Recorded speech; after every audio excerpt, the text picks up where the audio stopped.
Well. Just a different day, but the old boring SmackDown. Hey man, I know I'm a little late to the party. It's Sunday now. I'm recording this, but I'm still gonna get into my SmackDown rant because I didn't get a chance to do it Friday. So guys, sit back, grab your snacks, and let Monday Night Heel go to work. But after that intro. Yes, sir, we promised you a great gorgeous George. Very classy, the maker of champions. Andre, the giant. WrestleMania. Everyone has a ladies and gentlemen, it is electric. The champ is here. Ladies and gentlemen, 09 Randy Orton has entered the chat. Now, before I even get into all of this entirety of the SmackDown rant, I just want to know what you guys think about Randy Orton's recent heel turn. Obviously, I personally feel like it's because of the viewership and ticket sales for WrestleMania being lackluster, and they just had to kind of throw something together. But nonetheless, we still got heel Randy Orton. So let me know your thoughts and comments below about Randy Orton's recent heel turn. And are we really getting 09 Randy Orton? Or what do we think here? Because under Triple H booking, you know how you see how Triple H booked John Cena, you know. So what do we think we're gonna get here? Now I'm not gonna lie, I really can go on a whole rant, on a whole tangent about Randy Orton's recent heel turn and you know what I think. But for me, I'm gonna just leave it here and because we got a lot to get into today. But it's not Randy Orton. It's not a heel Randy Orton unless I see a punt kick. And I'm just saying facts. Can I get a facts in the chat? Can I get a facts? But we'll come back to that. So let's get into this review of SmackDown. So SmackDown opens up with a brawl between Jacob Fatu and Drew McIntyre, like off the jump. Soon as the show starts, Jacob Fatu's pulling up in the car. Drew McIntyre jumps on the car, pulls him out the window from the front of the windshield, and they just start brawling. And you know, it ends up with Drew McIntyre busting Jacob Fatu and then storming off into the ring.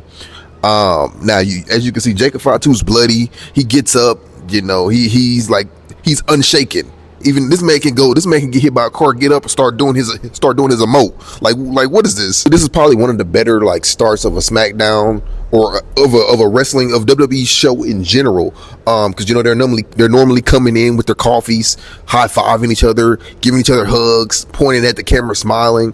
So yeah, this was actually pretty solid way to start off SmackDown. So I'm gonna go ahead and give this an 8 out of 10. I don't know what it is. It's something about Nick Aldis that just kind of rubs me the wrong way. Like maybe it's just the stipulation of him stripping Drew of the belt because of personal reasons, and you know them basically forcing Drew McIntyre to lose the belt and put it back on Cody. And I don't know, it's just something about it that just doesn't sit right with me. And Nick Aldis is one to be like, oh Drew, well, you've done this to yourself. Like Nick Aldis is going out of his way to make sure Drew McIntyre does not have that belt. Like it was one episode. Do you guys remember that one when Drew McIntyre was sitting in one of the the boxes in the crowd and the sky boxes, and Nick Aldis came out and said, I told you to stay off of my show. I didn't want to see you. Like, why wouldn't you want your champion to be on your show? Like, make it make sense. Now, if it's Cody Rhodes gonna come out and Los Angeles, San Antonio, Houston, what do you want to talk about? And Nick Aldis is going to be in the back clapping his hands like, oh, I love it. I like Cody, let's go Cody. Like, what are we doing here? And if it's Drew McIntyre, it's no, you're suspended. Why would he? Remember when he's? I'm finna lose it. Let me calm down. Okay, but yeah, Nick Aldis, he's that guy. It's him. He's that guy. And I just want him to get punched in the face or something. I don't know. Randy, you might need to punt kick him, you know? So, but yeah, that's just something that just pisses me off about Nick Aldis. So anyways, him and Drew go back and forth, and so basically Nick Aldis just basically says, oh yeah, you had so many opportunities and you keep screwing yourself. So you know what? Jacob wants you as bad as you want him. And then Jacob just runs out and they start brawling. They brawl. It turns into brawlhalla out there. SmackDown turned into brawlhalla. If you know, you know. But anyways, yeah, that was the end of that segment. Jacob goes off into the crowd, and that ends the segment. Hold up. According to my calculations, we got some breaking news this was before SmackDown. So apparently, Mr. Tama Tonga, apparently he got a pretty hefty fine. I guess he was recording some of the spots during, I guess, rehearsal before SmackDown aired. And so, yeah, it's just reports that pretty much, he was airing it on social media. And so, yeah, he pretty much got a pretty hefty fine. And so you don't really see a lot of this stuff, but again, it's kind of a little awkward, don't you think? Like, they tape Unreal, and so it's like, bro decided to go into business for himself, and so they said, nah, that's what we do, because what we do here is we tell stories. Let me chill. But yeah, no, so yeah, he pretty much got a fine, but nonetheless, we got the MFTs putting their titles on the line, their tag team titles on the line against the random pairing of R-Truth and Damian Priest. Now, you can say ex-Judgment Day members. They don't have a name. This is just typical Triple H booking, and we're just gonna throw you guys used to get along. You're a tag team now. And so, yeah, random tag team pairing. And so they just started tagging officially last week. So, but yeah, anyways, they have a little history in the Judgment Day. And so I guess you could say, Triple H likes a slow burn. He likes a slow storytelling. And so I guess this is the storytelling they were telling that X amount of years ago, whenever this was. And now, yeah, so Judgment, I was supposed to call him Judgment Day. See, that's how long ago it was. Now Damian Priest and R-Truth are your new tag team champions. So I guess congrats to them. The division is full, but it's pretty much dead. Because why isn't the Street Profits on TV? But you're telling me we have Fraxium? We have Fraxium versus the Motor City Machine Bums? Are we like, what world are we living in right now? And this is another thing too. I'm glad I do not watch this stuff live, because I can speak for everybody when I say I was hitting that fast forward button quite a bit throughout this match. And there's a lot of other matches too, but for sure, I was skipping to the end. We didn't get a backstage segment between Candice LeRae and Danhausen, and they're trying to wake up Johnny Plank. Disco break with Johnny Plank.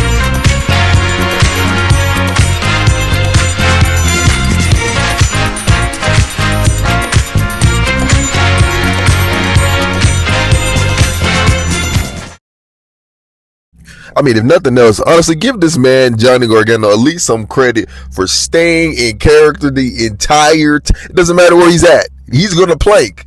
At this point, he's setting the Guinness World Record book holder for the longest plank. He has to.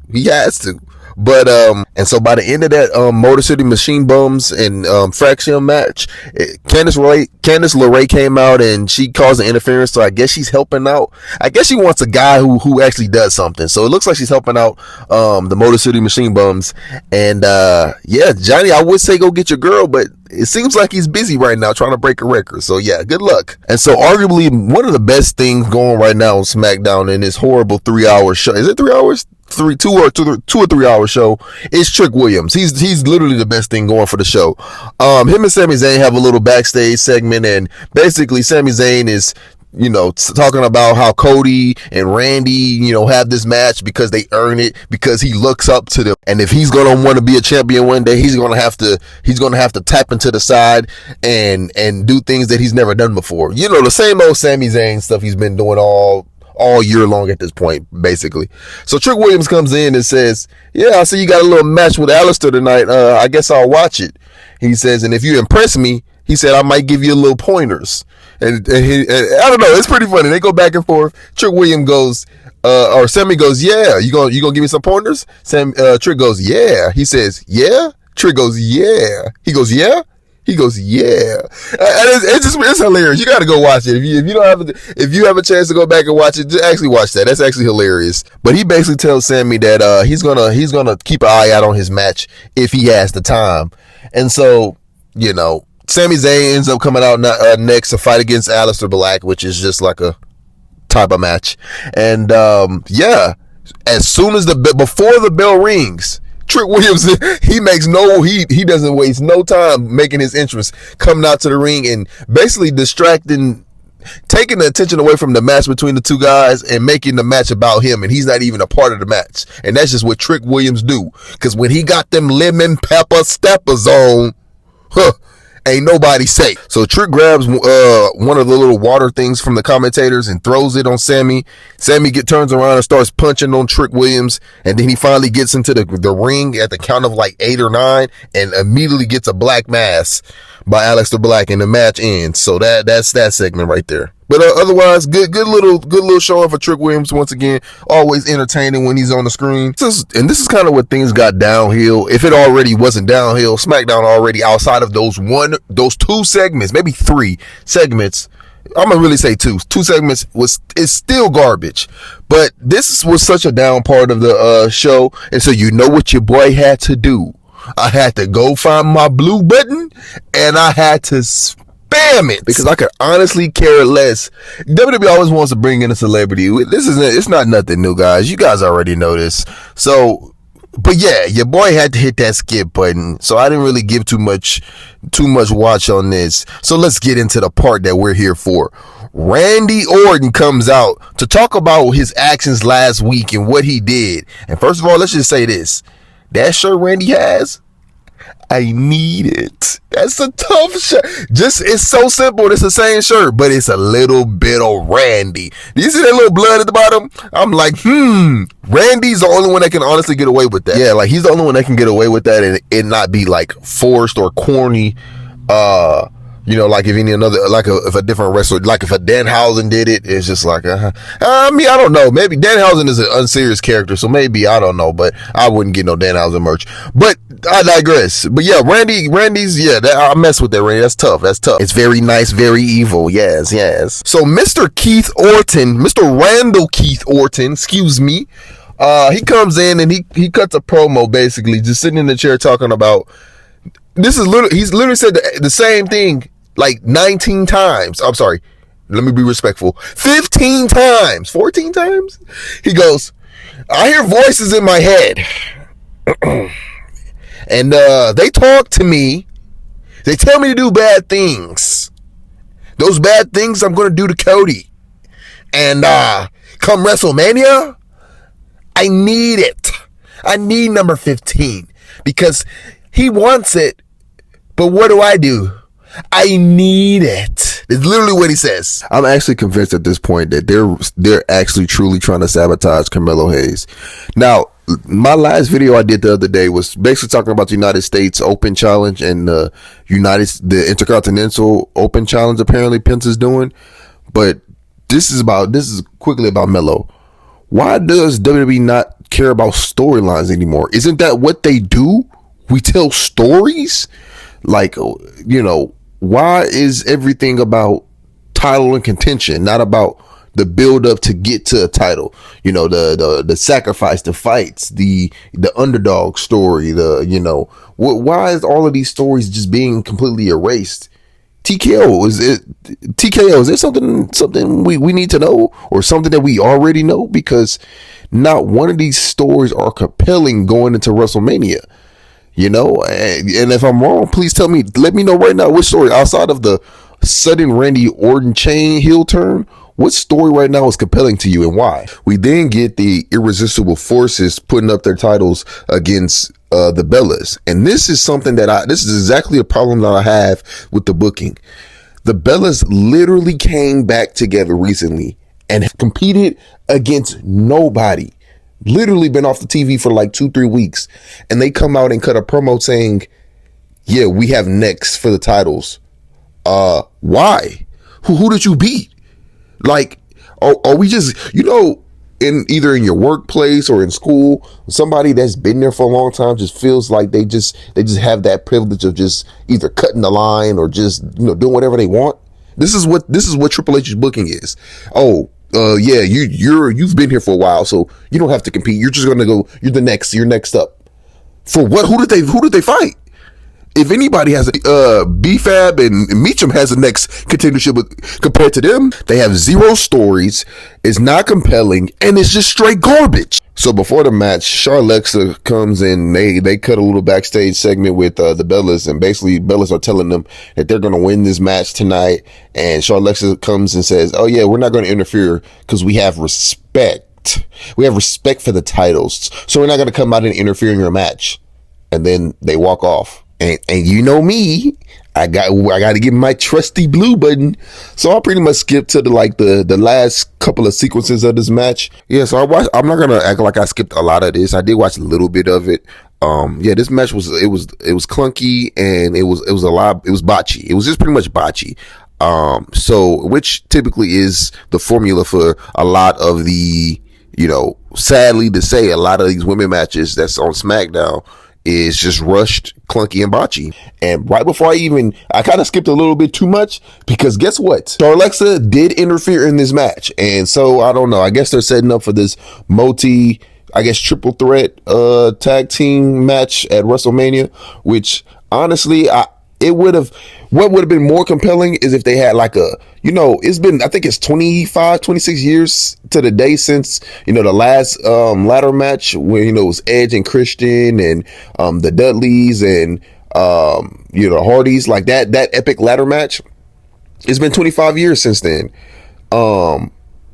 I would have thought they would have done something with the women's division, because honestly, the women's division since the beginning of the year has been something they consistently tried to book as strong. So they literally threw all their stars in the tag team division for the women. So it just, you thought they would have done something bigger or grand. But what we're getting right now is just the irresistible forces going against the Bellas and Charlexa. Like that. Is that what you guys been setting up for the entirety of the year? Because honestly, the Bellas haven't even been here. They've been here for 2 weeks. So you're telling me I don't even want to go into it, because it's honestly pathetic. So yeah, we move on from this. We didn't get the face off between Rhea Ripley and the women's champion Jade Cargill. And so basically they come out, and Jay comes out and says, everybody knows that at WrestleMania, I'm going to beat your ass. And then Rhea comes out and says, oh, you think so? You want this, but I need this title. Or I don't need this title. The title needs me. That's basically what she says. The title needs her. And so basically Rhea says, I'm tired of all this talking. Let's do something about it. And so, Jay goes, yeah, not only on my time, we're going to do this on my time. And so she basically gets out the ring, and she's walking back to the back, and Meacham and B-Fab meet her on the ramp. And they, Meacham has the kendo stick, and it looks like they're about to, probably jump, Jade Cargill, and Jade kind of slowly turns around, does a smile, and apparently Jade Cargill now has her baddies section, or her baddies. So if you know AEW, that's what she had a little group called the Baddies, and I don't know, but so I guess Meacham and B-Fab have not joined forces with Jade, and we're gonna see what that looks like. Honestly, not really interested in them, because it's kind of like a Kevin Durant. This is basketball for a second. It's kind of like a Kevin Durant, OKC in the Warriors situation. Like, you leave the team that you're on and go to a team that beat you. Like, that's pretty much what we're seeing. Then we get a backstage segment. Earlier in the night, Randy Orton was out talking about that he hears these voices, and now a backstage segment with Jelly Roll, where Jelly Roll basically tells him, I trust you, Randy. I believe in you, man. You were my partner at SummerSlam. And so that just makes Randy Orton be like, oh, I see the errors of my ways. And so he's walking like, you know what? I'm going to go back out to the ring and, make my apology to the fans. And so he comes across Matt Cardona, and Matt's like, hey man, what's up with you, man? Me and you both know Cody for years, and you're not like this. Why are you like this? And Randy goes, you wouldn't understand. You're a nerd. You play with action figures.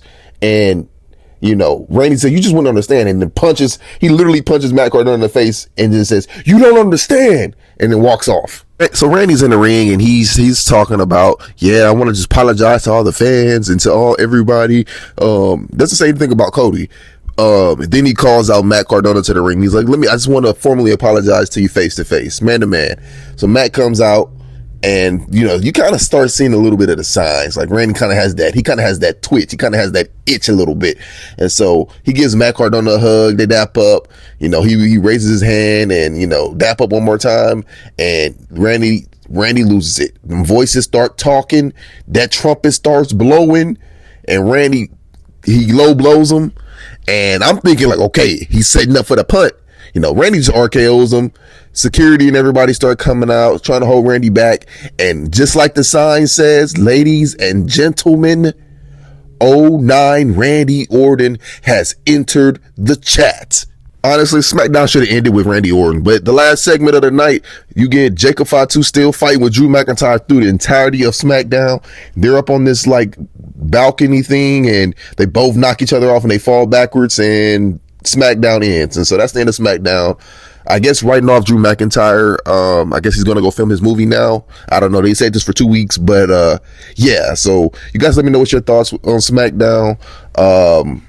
Let me know what you rated out of 10, and let me know what other videos you guys want to see me do in the future. I'll be back with my Monday and SmackDown reviews, but I've been your boy Monday Night Heel. Deuces. Ooses.